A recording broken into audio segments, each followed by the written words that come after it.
कुंडी साहब, अब ये तमाम सख्त बातों के बाद हमें नहीं पता आगे कैंपेन में किस तरफ जाएगा, लेकिन रिस्ट्रेंट की बात हुई है। लेकिन आप लोग भी तो ओनरशिप लें, कैबिनेट के अंदर आप लोग बैठे हुए थे, ये जो तमाम इकदाम हुए वो आप लोग उसको रोक सकते थे, लेकिन आप लोगों ने एक पॉलिसी बना ली है कि आखिरी पार्लिमानी जो इजलास था उसके अंदर आपके चेयरमैन साहब ने वो तमाम बातें करना शुरू की जो वो उससे पहले भूले हुए थे, और बाद में अब वो कहते हैं दहशत गर्दों को कौन वापस है। ये तमाम चीज़ों का जवाब निकलवाती पीपल्स पार्टी हुकूमत में रहते हुए।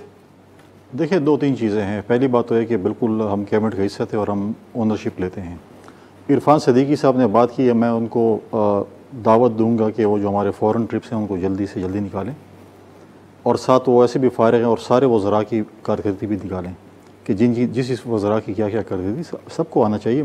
बुरी बात नहीं है, अच्छी बात है, अच्छी कारकर्दगी सामने लानी चाहिए कि क्या क्या किसने क्या क्या अच्छे काम किए। दूसरी बात है, कैबिनेट में जो चीज़ आई हैं बिल्कुल हम उसको ऑन करते हैं। जिस तरह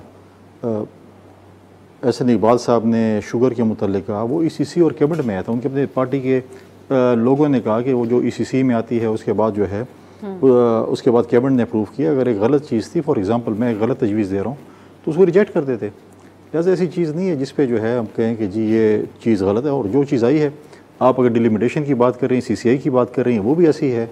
जब CCI की में डिलिमिटेशन की बात आई है और हमने उसके एजेंडे को अप्रूव किया है, उसमें अगर उसमें अगर सीटें आप नहीं बढ़ा रहे हैं, अगर आप सीटें नहीं बढ़ा रहे हैं, 21 करोड़ से 24 करोड़ आबादी हो गई है, आपके पास 2/3 मेजॉरिटी नहीं थी, तो इसका मतलब है कि आप डिलिमिटेशन अपने हदूद के अंदर ही कर रहे हैं, और उसके लिए आपको ज़रूरी नहीं है कि आप 90 डेज से तजावज़ करेंगे।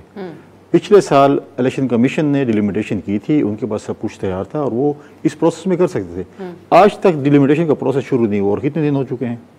और अगर शुरू हो जाता और पहले से वो तैयार होते और शुरू कर लेते तो मैं समझता हूँ कि 90 डेज में वो इलेक्शन करवा सकते थे। तो ये शर्त रखी जाती है। लेकिन प्रॉब्लम ये है कि अगर एक जो है उज़मा बुखारी साहब अगर यहाँ पे ये कहें कि इलेक्शन अगर उसमें होगा, जनवरी में होगा या फरवरी में होगा, तो इलेक्शन कमीशन ने डेट दे दी है ना, मैंने तो नहीं देनी।